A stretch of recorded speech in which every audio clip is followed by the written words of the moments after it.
Okay, we're live on YouTube. If you're on the live stream, thank you for joining us. We'll be starting the session in about 2 minutes' time. I'm just going to go and change my glasses.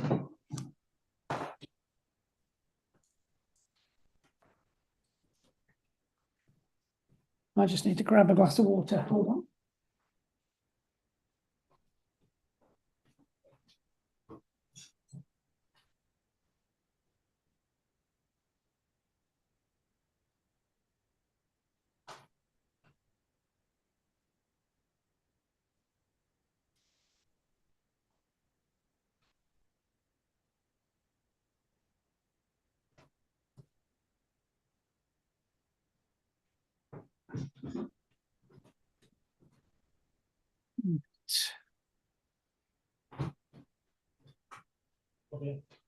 You're on the live stream.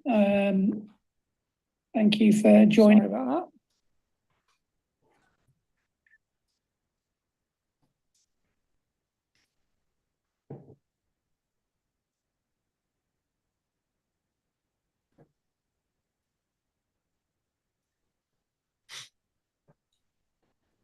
Right.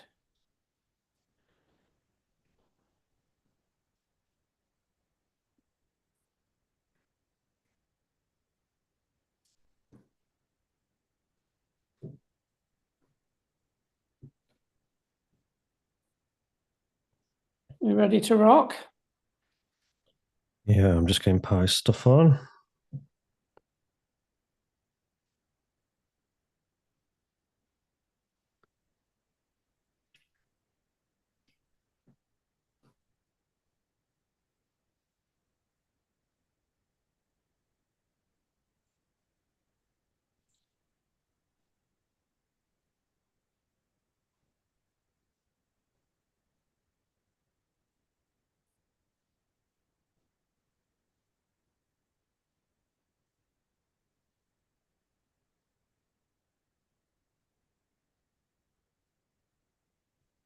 Okay, I'm going to get everybody in.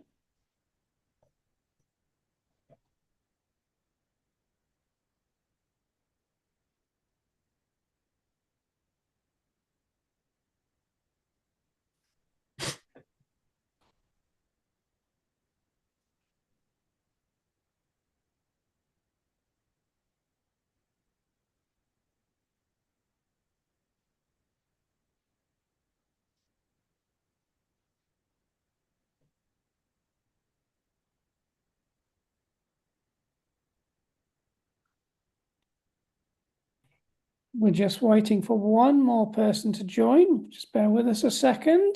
Zoom's being a bit slow this morning.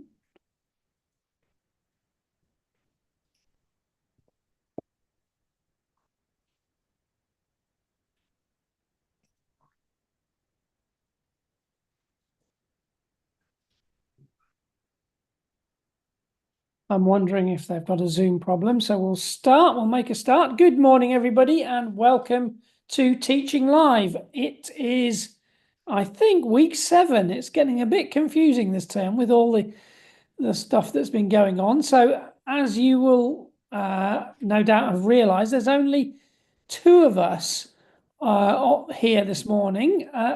What's happened to Pi, David? Well, Pi, I think he alluded to last week that he was going to be busy this week, recovering from quite a big operation. I'm sure he won't mind me saying that I think 2 years ago he had one hip replaced, which is it's quite a big thing when they take a big chunk of your hip out and they replace it with bionic steel, stroke titanium and aluminium and all sorts of wonderful things. And he made a very quick recovery. But this week, it's hip number 2. So on Monday, which was yesterday, he went under the knife and received his new hip. He was texting me by midday, bizarrely, slightly mumbled and jumbled because he's recovering from all sorts of things, which was rather amusing. But yes, he's on the road to recovery now. And so we do have his contributions via audio today. So I will be pretending to be Pi for a bit. So it's good to hear that he's on the mend. No doubt he will bounce back very, very quickly. And knowing Pi, he'll be back for the session next week. So we will we'll look forward to hearing, and we'll add a little extra to the gallery challenge this week but we'll tell you about that when we get there. See if we can cheer him up a little bit. So, because I think having a replacement, although he's naturally a very cheerful soul, he's going to be pretty uncomfortable for a few days, I would imagine. So, A few weeks, I think. Right, we'll crack on with today's session then. So, without further ado, I'll just take you to. I'll bring up the teacher notes actually, because we need to look at those because they have some images that we're going to be using for the game this morning. So can you see that, David? Yes, I can see them. That's great. Okay. So today's game, it is personification. It's turning things into people. So I am the sound of, the feel of, the scent of, the taste of, the touch of, whichever you want. Now, there's a number. Pi's posted up a number of pictures for us to use, but we'll start with this one. We've got some misty trees. And we've got a snowy forest. And we've also got a bustling, very colourful marketplace. So we'll start off with this one, and we'll do a couple of this one before moving on to the next picture. We've got some audio from Pi for this. Oh, have we? Okay. Yes. So I can play this. Play the audio. Morning, everyone. We're going to play the I Am game. Choose one of the images. Could be the beach one, the foggy trees, the snowy forest, or the town. Everybody out on the streets, looks like some sort of special fair. And I am could be just I am, and you choose out objects or people or characters, things that you can see. So I'm looking at the beach one, it could be I'm the jagged rocks jutting up into the misty air. I'm the mist that creeps across the landscape. I'm the tiny waves chewing away at the edge of the sand. I'm a grain of sand lost amongst billions of others jostling for space. You could also go for I'm the sound of. I'm the sound of distant seagulls as they wheel in the sky. Or I'm the feel of. I'm the feel of the cold, salty wind. I'm the scent of the seaweed as it strangles the beach. I'm the taste of an ice cream on a hot summer's day.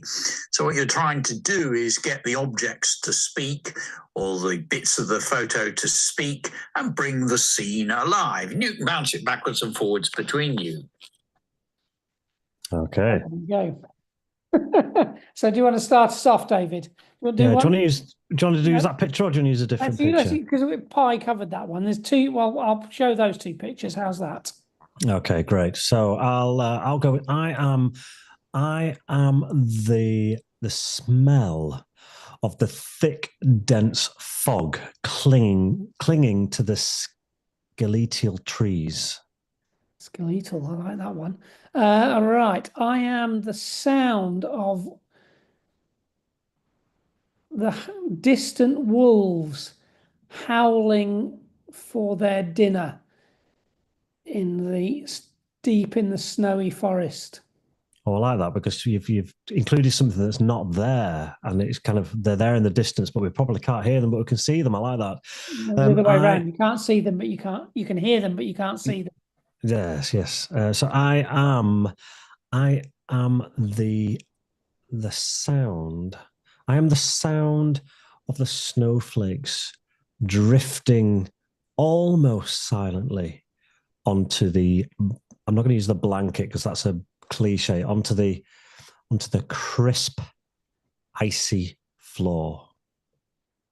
I am the squelch and suck of the mud as I tramp across the ploughed fields. Oh, I am the taste. I am the taste of the bitter cold. Um, biting, biting my lips as they turn blue. Okay. I am the echo of a distant. I'm the echo of a distant tractor working in the fields, out of sight, buried in the mist.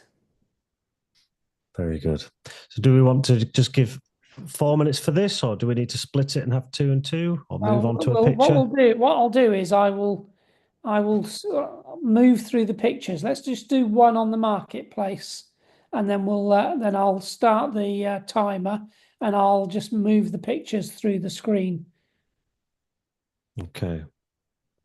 We want to do one on the marketplace. Okay. I am the sound of 10,000 whispers,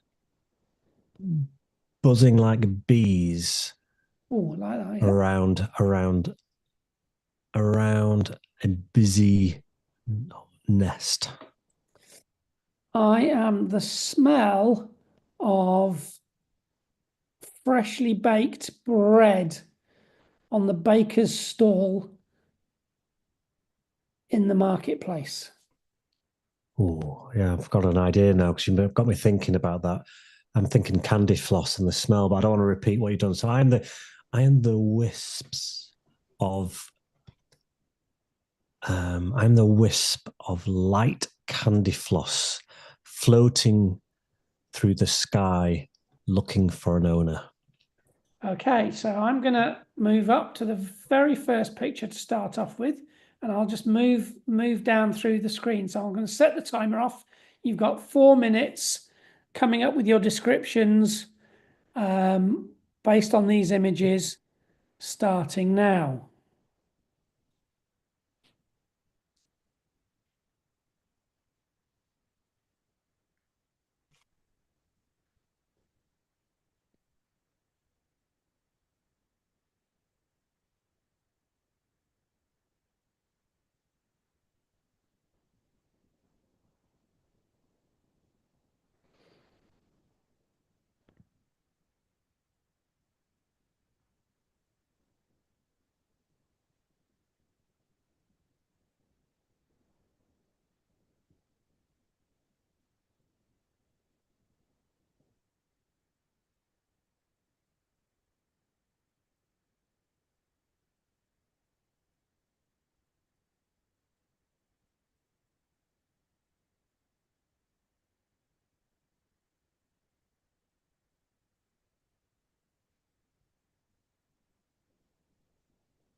Right, that is the time up. So we'll go back to the TeachingLive website and on to today's session. So we'll start with Padlet activity number 1. So at this point, I'd normally say, right, Pi, what are we doing this morning? But I'm going to be telling you myself. I think I've got the audio as well. You've got the audio as well. Okay. So let's have a look. We've got a really nice, interesting hut, which I'll bring up in a minute, but we'll listen to, are you ready with Pi's instructions? Yeah, okay. This in my head, I mean, I've been to Pi's house, John, but if I hadn't have been to Pi's house, this is the type of house I expect he'd live in. A little kind of hobbity nest of a house. It's not far off, to be honest. But yeah, let's see what Pi's got to say about this one. So let's listen to this. Padlet 1, if you look at the image of the sort of stone hut covered in snow with the rather bleak, snowy landscape. And the idea of this is we're going to write a series of sentences. This is where your secret animal has been hidden. But first of all, we're going to notice the key details and then create descriptive sentences. So we might write about, if we look carefully at the photo, we might write about the clouds, the snow. We can imagine the snow falling, the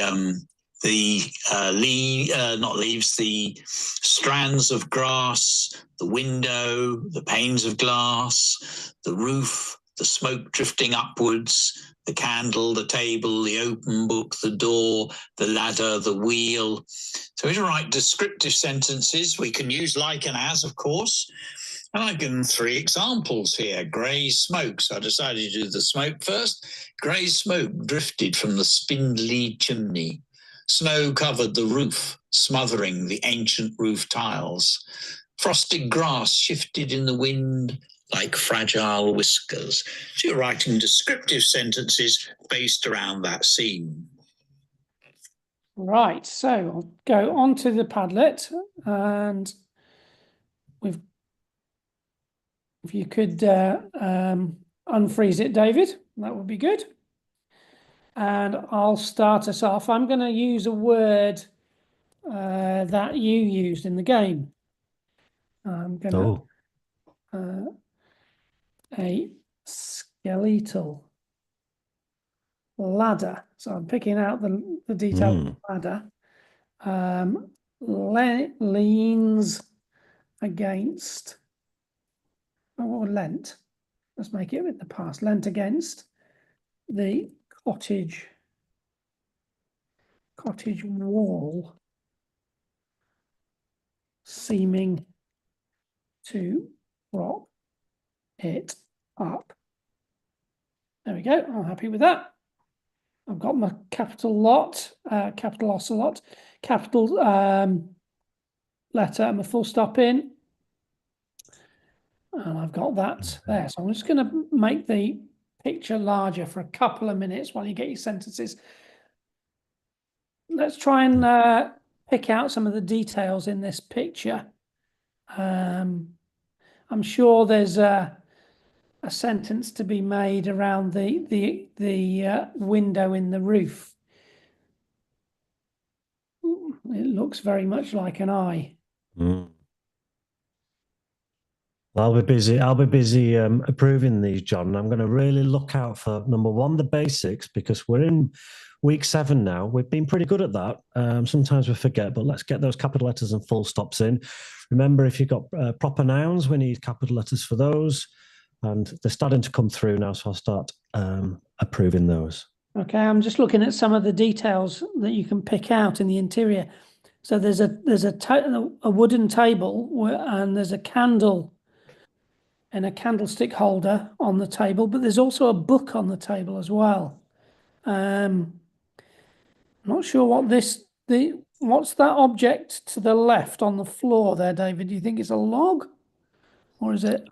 It looks like I'm thinking it could be like a a little door you could open, like a cellar door, Oh, a maybe to cellar go door. underneath. Oh, yeah, possibly. I didn't think about that. So we've got trees and sort of fields perhaps in the background as well. Right, let's see what people are coming up with. Snow surrounded the ancient wooden cottage. Riley from Scotforth. Uche from Scotforth. I hope I've got your name right there. The white, you've missed off the E off white, Uche. Smoke drifted through the air of the spindly chimney. The flickering candle placed on the small table created warmth. Yeah, I like that, Finn. That's good. That's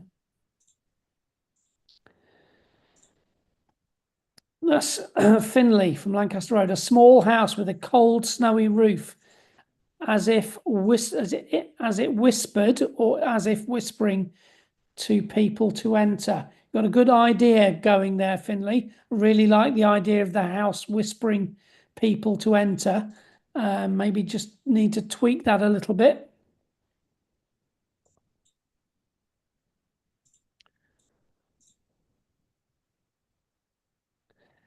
The snow falling on the dwarf house like a blanket laying on a soft, comfy bed.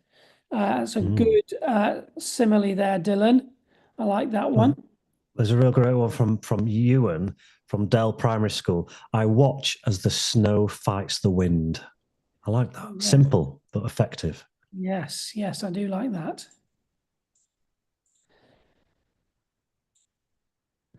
Matthew, Ustim, and Caden, I'm not sure which school you're from. The old door was swung open by the wind as if a ghost lived there. The idea that the door is banging open. Yeah, I like that. Bilal from Bolton Parish. The window glistened like a single tear of a mermaid. That's a powerful image, Bilal.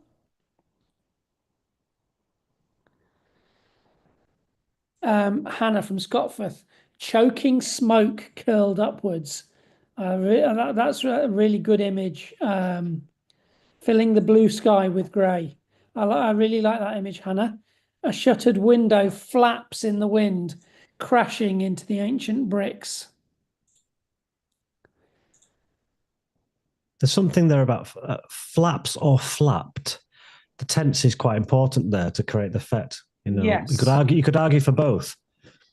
Yes, but you have to be consistent because so if you've got choking smoke curled, then you have a shuttered window flapped, as opposed otherwise you'd say choking smoke curls, and a shuttered window flaps. So you've got to be consistent with your tenses.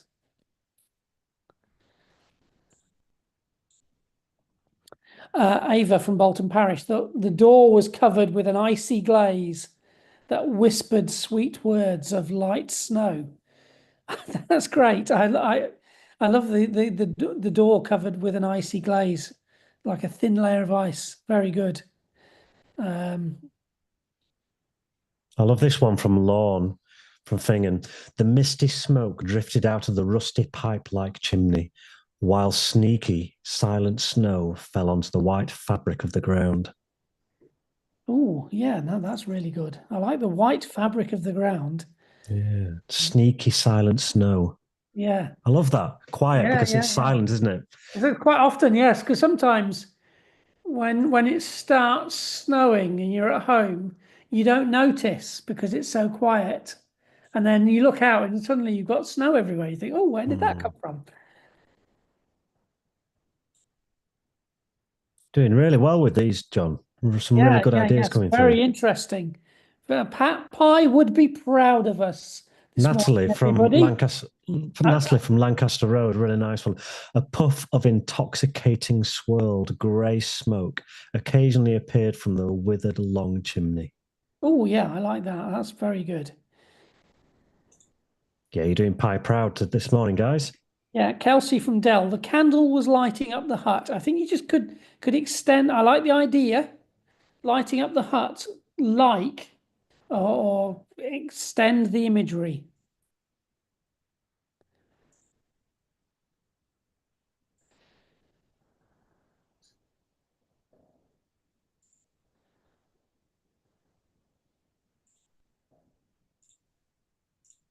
The tiny fire blazed away, working tirelessly to heat the little wooden cottage.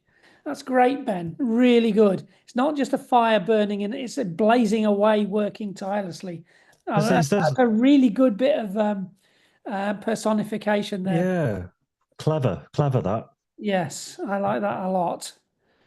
So I'm hoping Pi watches the video of this session because he will be impressed by you all. Right, we're going to come out of the Padlet and go back to the session page. So there's 200 post-it notes there, and I've probably approved half of them. So I will get the others, and I'll be keen to do so because they're so good, John. So I'll get them up and running by the end of the session. Yeah. So have we got any audio this week, David? Yes, we do. If you go on there, there were 3 green ones. We've had Abigail for the last 2 weeks because I know she's really keen on this and does a fantastic job. But then we've got obviously Lydia and Elliot as well. So both are equally as good, but they're quite long, John. So if you know, they're good. Well, we'll start off with Elliot, and we'll listen to a bit of Elliot's, and then we'll listen to a bit of Lydia's. So well done, Elliot and Lydia from Fingen, and we've got Abigail's to listen to there. So I'll start off with Elliot's, and then we'll switch. And it's great that you've posted the words so we can watch them. So here's Elliot from Fingen up in Scotland.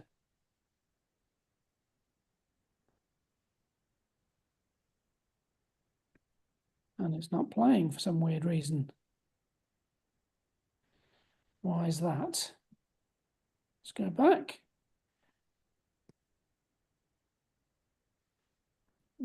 It's not playing. I'm going to try Lydia's. Let me just refresh the screen, just see if that helps. 1 second. See what happens. Oh dear, my Padlet has. Try again. Let's see.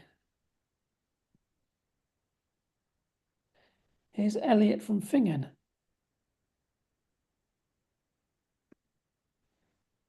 No, it's not working.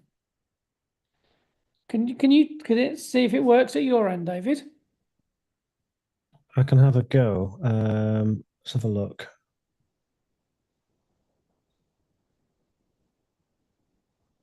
Padlet's running fairly slow, actually. There may be an issue with Padlet, but let me just see. I'll try Elliot's.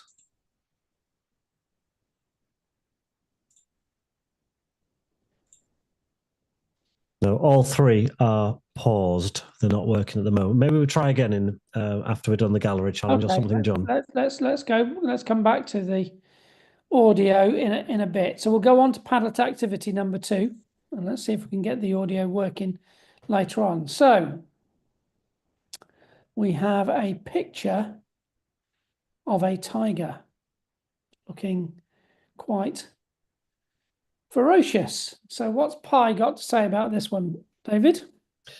Just so I think if you go to when you click on the Padlet of Padlet number 2, you'll see the picture and you'll also see some sentences that Pi is going to refer to. So you might just want to scroll down and just click the Padlet 2. I can do that. And then we can see both, and I'll make sure the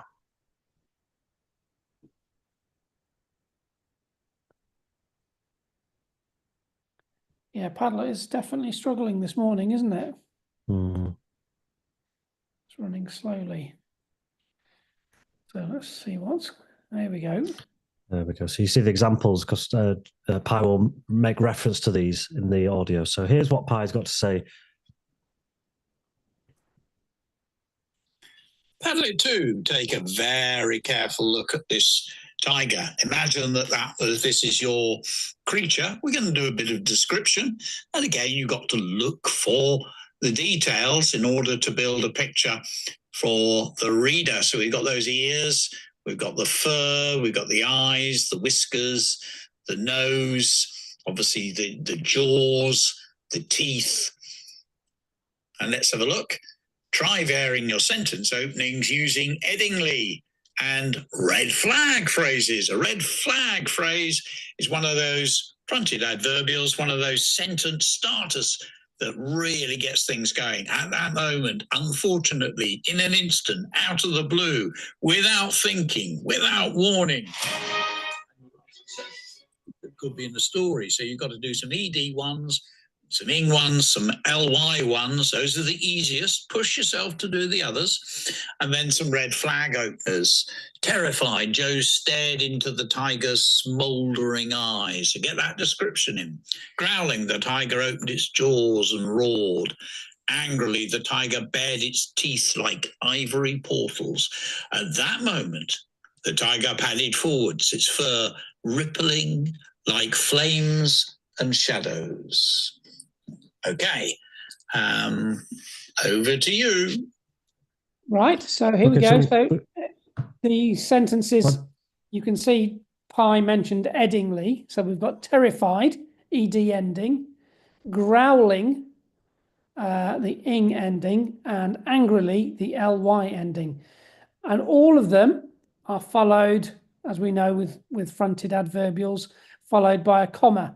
And the same with at that moment, followed by a comma. So we will go onto the Padlet, and I'm going to try one of Pi's red flag phrases.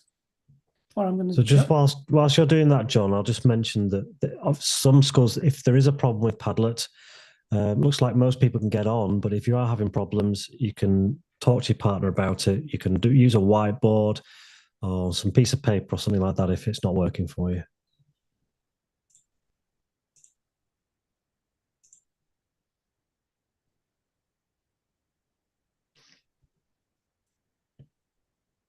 So John's gone for the red flag opener. Remember his comma? All of a sudden, comma, the tiger let out an almighty roar, shaking the jungle.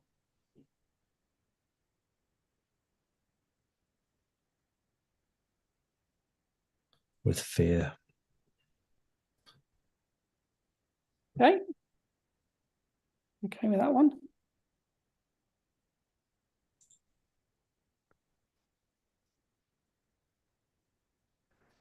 Well, it's taking its time submitting it.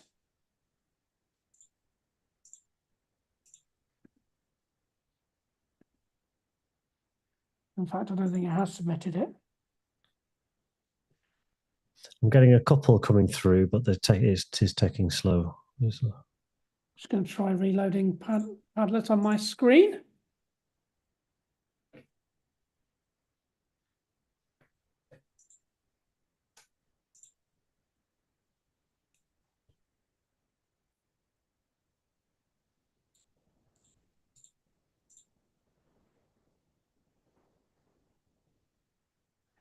Watipa from Scotforth, terrified. Nick stared at the lion's humiliating teeth. I'm not quite sure what word you're using there, Watipa. Now, lions, the lion's teeth, the teeth of the lion. So you need an apostrophe S there.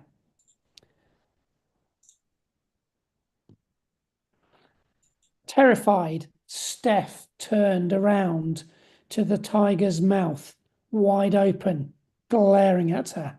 Yep, you've got your apostrophe in. Right, Ewan. Try and come up with one of the starters, an ED, an Eddingly starter. Either terrified, I was frozen in fear, as the tiger stared into my soul. All of a sudden, the tiger pounced at the tiny little blue bird and scared it away. Isla from Lancaster Road. With a blink of an eye, the tiger sprinted towards the petrified boy with full force. Yeah, I like that one. That's a really good red flag phrase, with a blink of an eye. Suddenly, the tiger made a terrifying roar. Petrified, Sarah ran away from the tiger. I don't think you need to repeat tiger twice, Isabel. Suddenly, the tiger made a terrifying roar.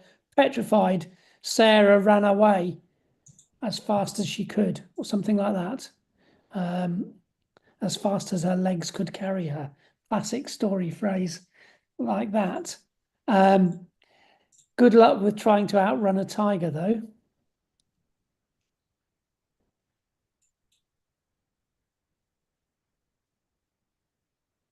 Angrily, the tiger's teeth dug into its new prey.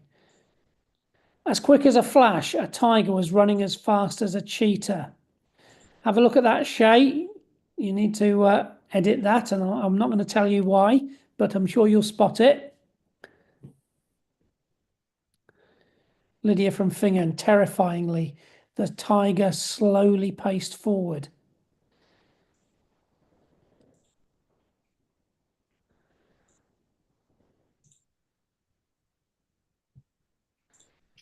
James from Scotforth, scared of what could come next. Chris noticed a large creature lurking in the shadow of a huge oak tree. That's really good, James. I like the show not tell there. I don't know what the creature is, but I want to find out, even though I think it's going to be scary.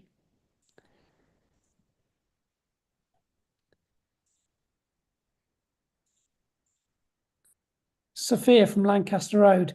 Fierce. Now, do you mean fiercely? The tiger with sharp, pointy teeth was hunting for a cute deer. I don't think you need to repeat the word cute there.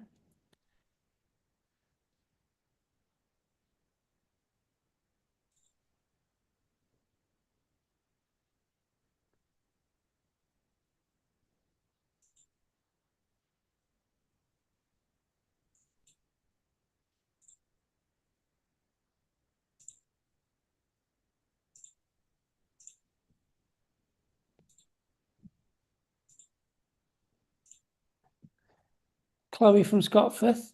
Before Layla could react, a tiger leapt out at her and roared aggressively. It bared its yellow teeth and pinned its spotted ears. Yeah, that's great, Chloe.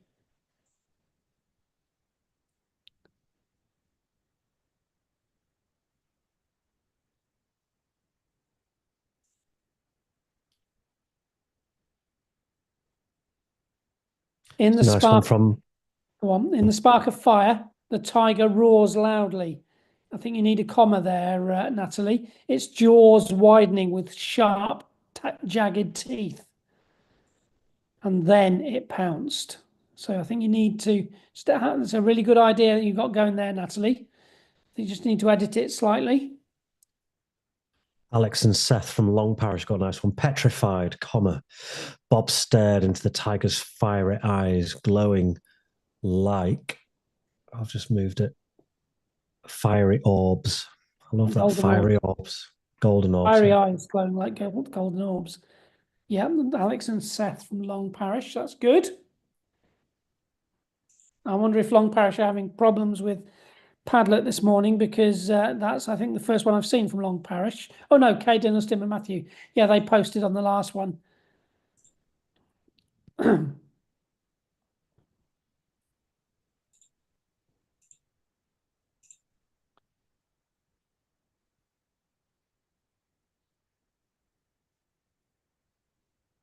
Right, okay, we will come out of the Padlet and we will go, and I'll just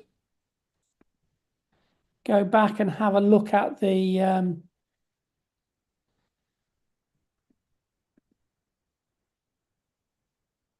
audio just one more time. Just give it a go.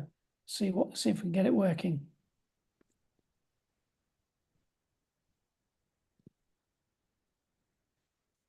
No, it seems to be running really slow. We'll just try one more time.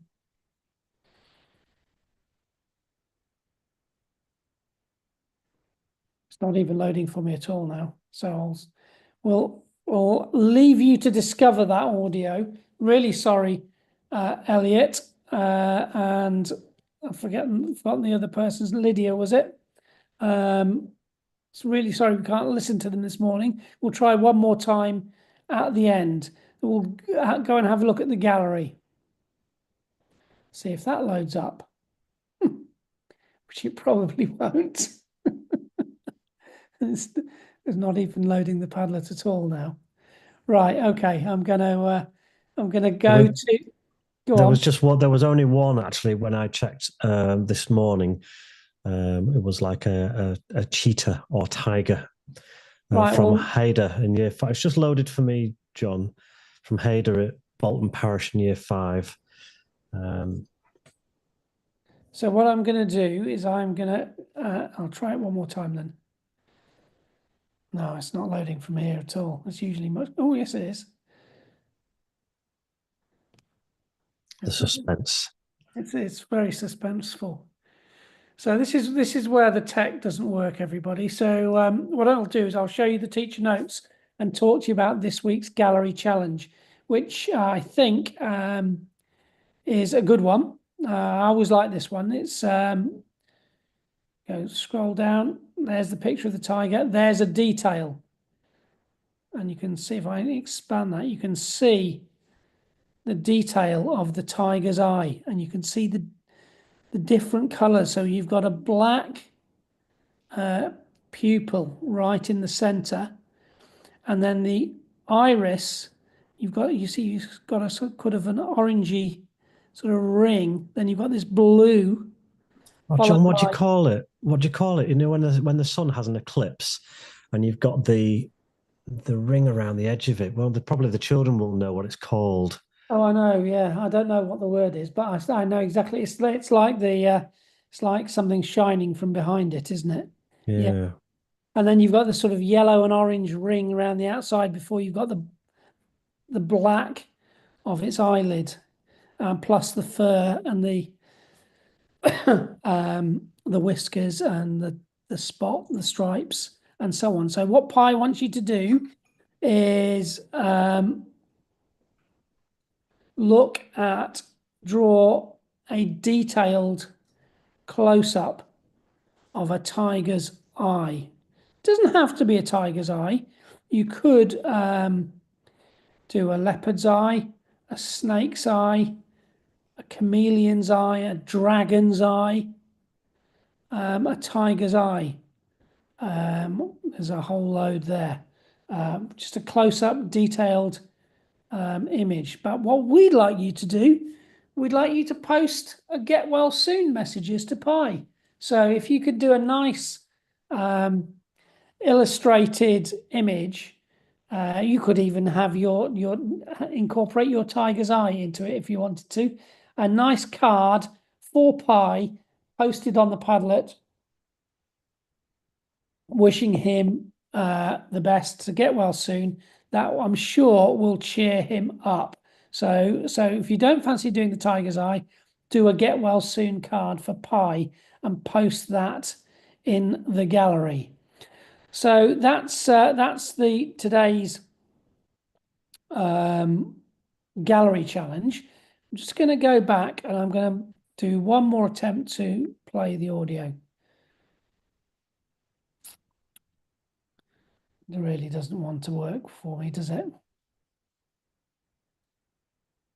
The good news is, John, that it'll be there for when, if the teachers want to revisit it this afternoon or tomorrow morning, it will be there for them to play.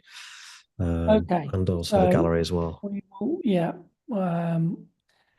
We will struggle on and we'll go on to the blog challenge. So we have done 2 chapters of the story so far.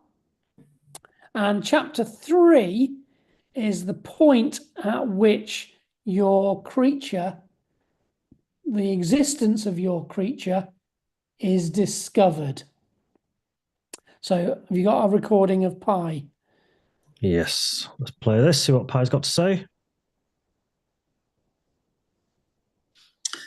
So we're on to the 3rd part of the story.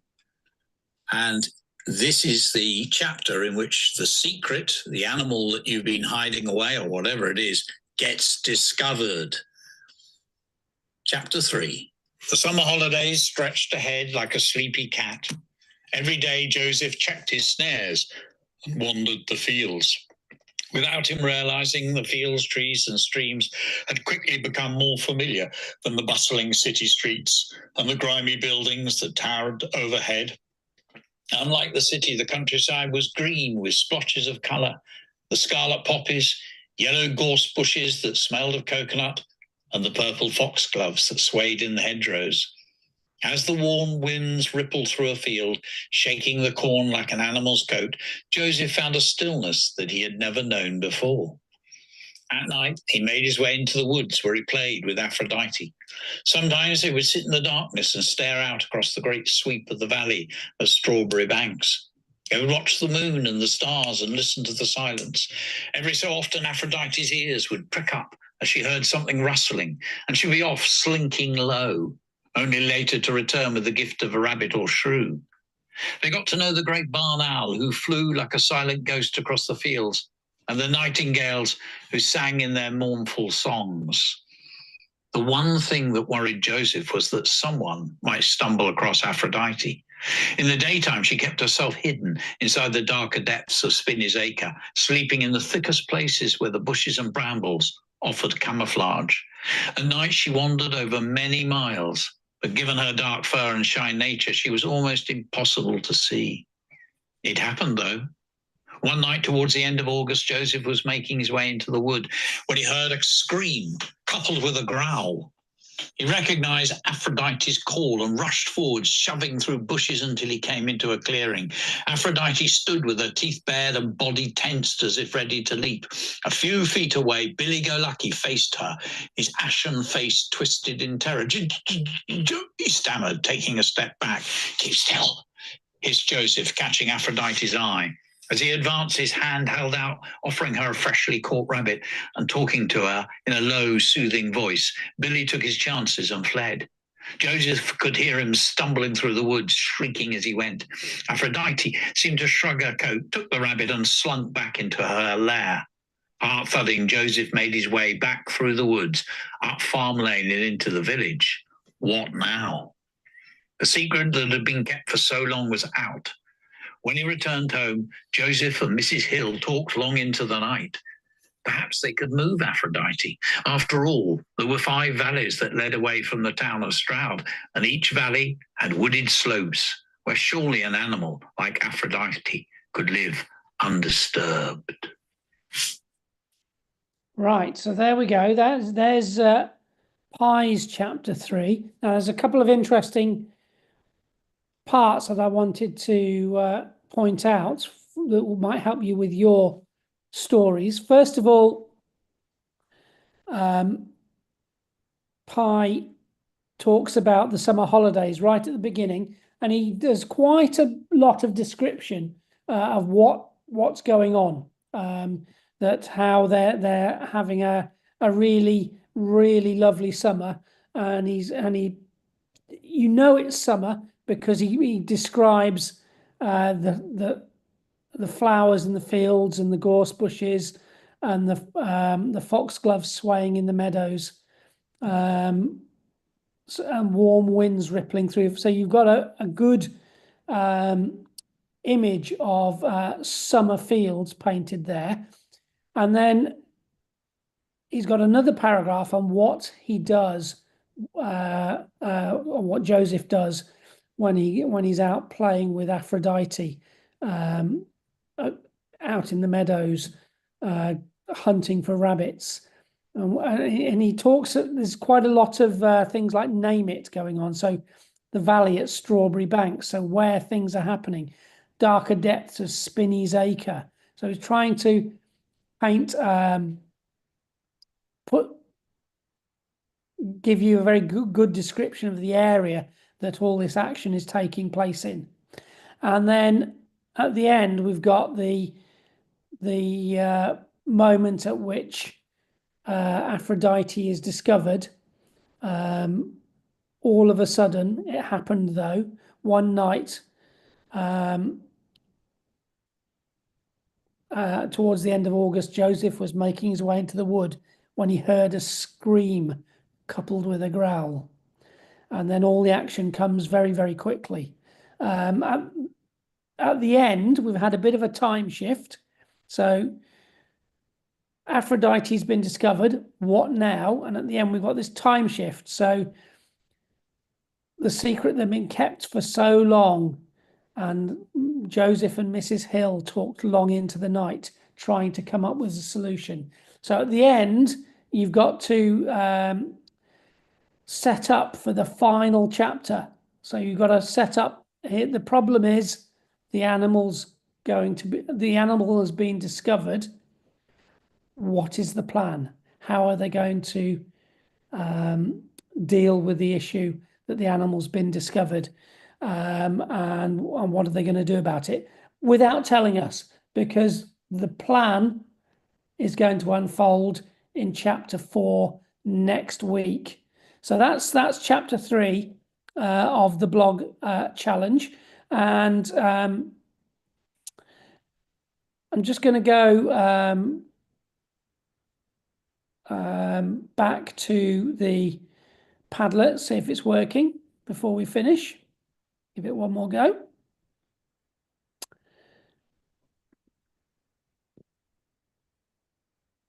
And it doesn't see. Oh, maybe it will. Loading a little bit quicker. Let's see if we can listen to our audio, but it all says 0 seconds. 2 minutes and 4 seconds, says Abigail.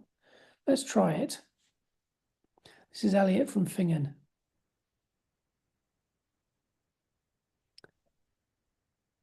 Protecting the secret. Razor looks up at Gary for the first time, and only then did he notice the pale blue eyes. They were like searchlights illuminating its victim.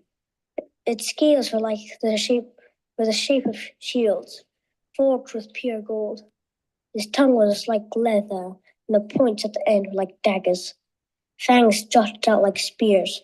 The venom dripped like a deadly mixture of poison and maple syrup.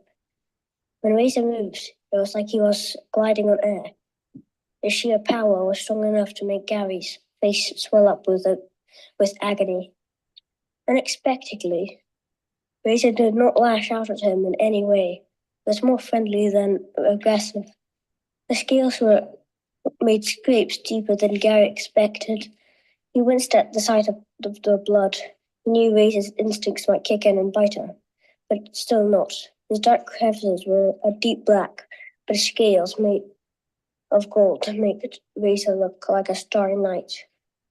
Razor's white belly faded like a dying sun. He started to sweat as Razor came closer to his face. So that's fantastic stuff there from Elliot. I really loved the amount of description you got in there. Terrific. Its scales were the shape of shields forged with pure gold. His tongue was like leather, and the points at the end were like daggers. Fangs jutted out like spears. The venom dripped like a deadly mixture of poison and maple syrup. What did you think, David? That's great. There are lots of similes. It's a kind of a lesson in how to use similes in that descriptive writing there. So yeah, and really took his time reading it as well. Didn't rush, and was telling the story very well. So well done. Yeah, great stuff from Elliot. So fingers crossed. We've had one success. Let's see if Lydia's work. There's still quite a bit left of Elliot's to listen to. It's a long piece, so you can listen to that at your leisure. So here's Lydia.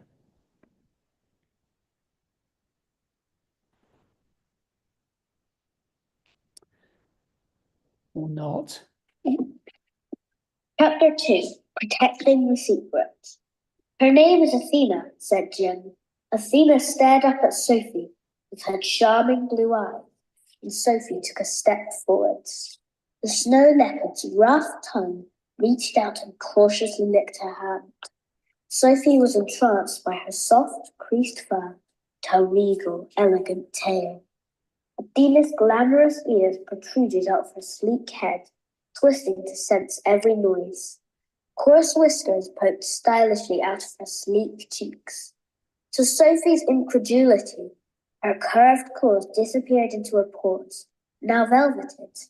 The teeth slowly appeared in a great yawn, and Sophie gasped as she saw the length and sharpness of them, and the 4 terrifying canines in the front of her mouth. She was sure they could bite her arm off easily and finish the rest of her whenever Athena felt like it. However, Athena was still magnificent, and Sophie had loved her from the moment she set eyes on her. I think she likes you more than me, chuckled Jim. He laid down her stake, and she vanished into darkness once more, taking the stake with her. Still chuckling, Jim led Sophie away from the soup kitchen and back to the house. The outside world felt odd after being in the shed for so long. The stars glinted on the horizon, and Sophie stood completely still, for she had never seen so many. Strangely, Sophie had the distinct feeling that she was being followed. Wow, fantastic stuff, Lydia. Really, really enjoyed that piece. I love the way that you sort of describe the fact that the snow leopard is a really, really friendly and elegant and regal creature, but at the same time has got the potential to be really dangerous and menacing. I think it's a really clever, and I love the way you've done that in that piece. What did you think, David? Yeah, fantastic, Lydia. And I think Lydia knows her cats as well, because I know you're a dog person, John, and when a dog's tongue licks you, it's very smooth and warm. When a cat licks you, then it is a really rough, spiky tongue. And you've got there about the rough tongue reached out and cautiously licked her hand. So little details like that matter when it comes to storytelling. So that was great, Lydia. Well done. Superb and really well read as well. Yeah, she really put some character into her reading, and there's still plenty more of that story to go. So well done, Elliot and Lydia from Fingen. Great. What I'll add, John, what I'll add to that is for you three, Abigail, Lydia, and Elliot, I've sent your audios individually to Pi so that he can listen to them in his hospital bed, which I know he will do. And he'll take great pleasure of listening to those. And together, I think there's a good 15 minutes of audio for him. So if anything comes back, I will make sure that gets through to your teachers from Pi. So well done, all three of you. Yeah, excellent. So that brings us to the end of we got there in the end. And to be fair, it was worth persevering with the audio because Absolutely. Terrific stories. So the blog challenge this week, chapter 3 of the story, Your Creature Gets Discovered. And then we've got the gallery challenge, a close-up of a tiger's eye or a dragon's eye or whatever your creature's eye is. Find one on the internet to use as inspiration. And of course, we would be really pleased if we've got some get well soon cards to share with Pi on the Padlet for next time. We hope he'll be back next week, but it's quite difficult to recover from a hip operation. It's a major thing. Imagine having a chunk of your leg, the bone in your leg, actually physically cut out of you and replaced by a piece of metal instead, and then sewed all back up. Imagine that. That's what Pi's gone through this week. It's quite the thing. And it shows how amazing doctors and nurses are these days, and surgeons. So we will look forward to seeing you all next week for week. I think it'll be week 8, will it, David? That's right. Yeah, week 8, flying by. 8 of this season's Teaching Live, and it will be the final chapter of the Skyfall story. So we will see you next time. Hopefully the three of us back together again. We've missed Pi, and we will look forward to having him back with us next time. Bye-bye. Bye, everyone. Well done today. Super work.